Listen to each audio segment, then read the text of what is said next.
Prime Minister, what would you expect from a deep reform of the multilateral development banks and the international institutions? Excellencies, ladies and gentlemen, good morning. Let me briefly share my thoughts on this critical agenda. The developing world, particularly African countries, are facing a cocktail interconnected crises. Financial crisis, climate crisis, a debt crisis, also a cost living crisis, in most places instability. You might ask, what makes it special in Africa? What makes it unique in Africa is the magnitude of the crisis, as well as the interconnectivity of the crisis. As an instance, inflation, almost in all commodities, has risen sharply in many countries. Today, daily meal for many Africans are biggest issue. Private and public debt has reached new heights. Today, in most low-income countries, the headaches of government is not to think about development, but to think about how we can manage debt. All our efforts to manage debt instead of focusing on development. As if dealing with all these crises were not difficult enough, we also faced devastating climate effect. These all challenges are looking for huge amount of resources. Despite an elevated financial need, African countries are facing an unprecedented funding squeeze, which has aggravated the existing vulnerabilities. In my opinion, if we fix this problem in a place where we can find it in bigger magnitude, if we succeed in Africa, it will help us all to bend the arc of development history, because challenges are the largest in Africa and the needs are the most urgent.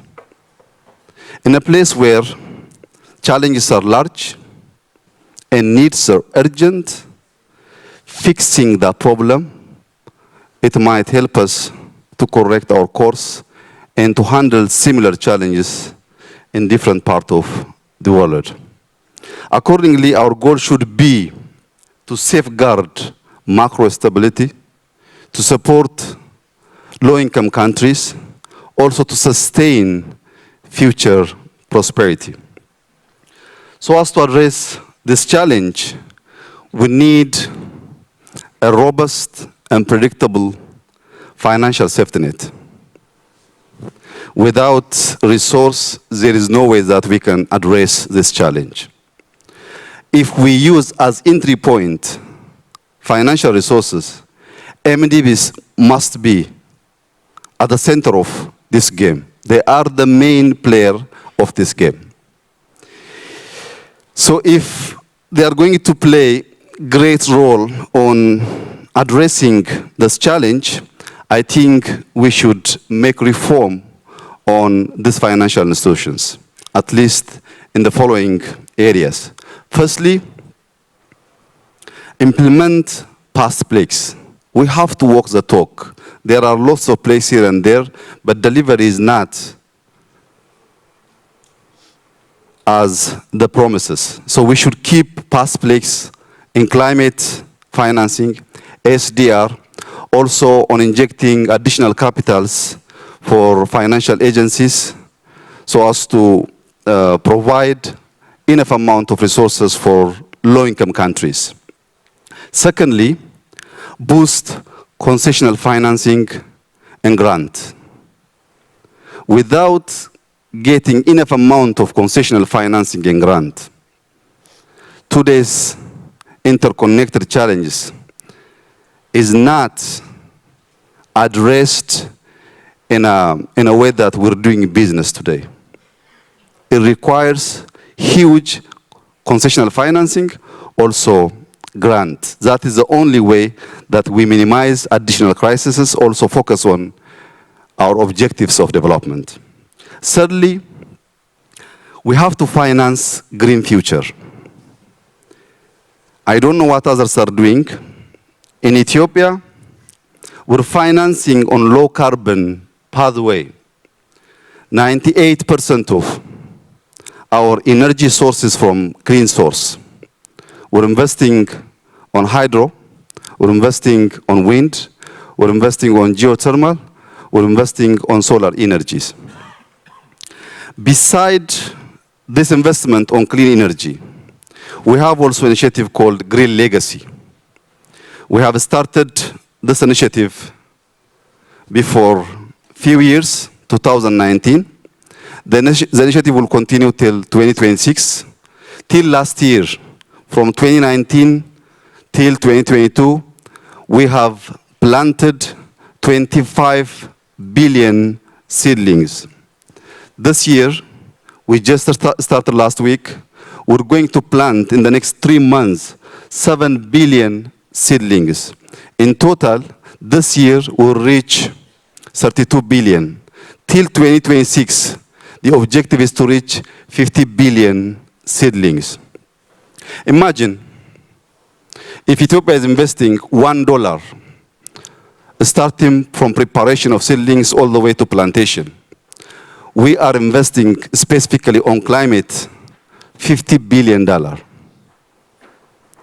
If we could collectively invest this amount of money, we can easily tackle the challenge that we're facing today. We are doing it because we're mobilizing over 25 million people every year.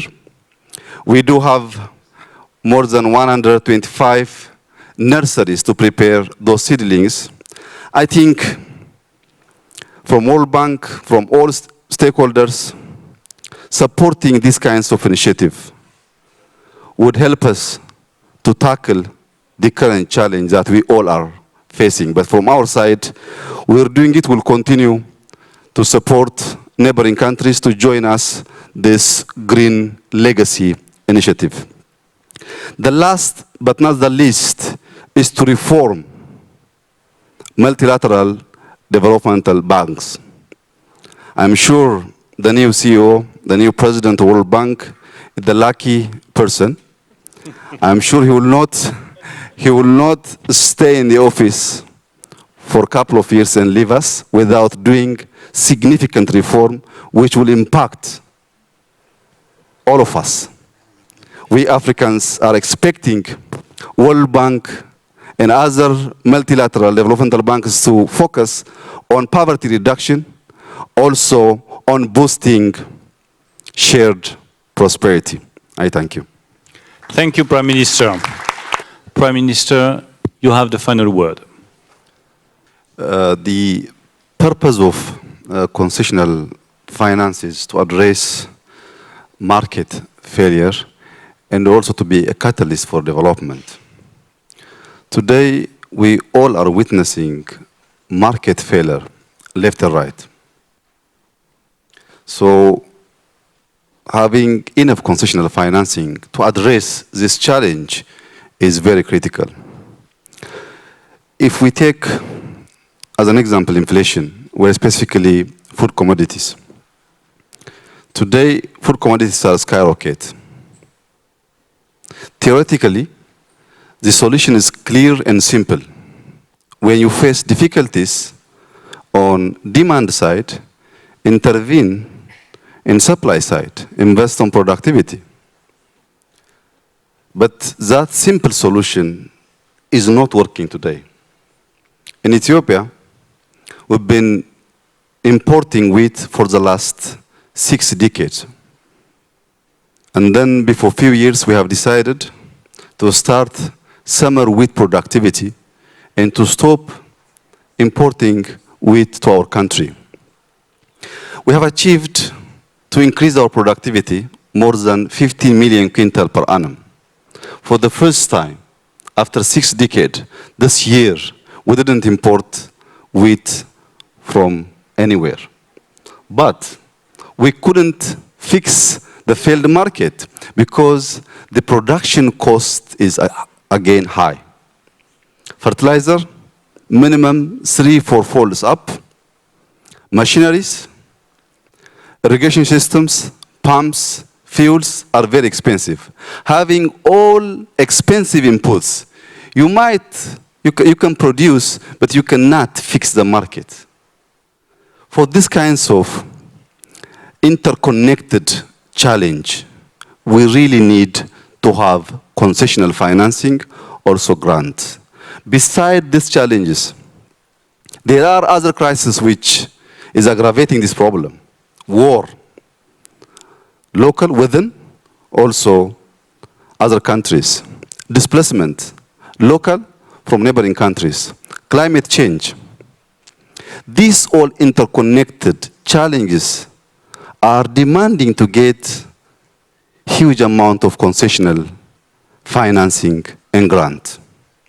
In my opinion, all of my colleagues were properly sharing their thoughts on this critical agenda. The problem is there, but if we act in unity, the solution is also there. There is also opportunities. Let's act synergistically. Let's act today, and we can fix this problem, and then the next generation will have a better world. Thank you. Thank you so much, Prime Minister. Thank you to all of you for participating to this panel, and I wish you a good day today in Paris. Thank you to all of you.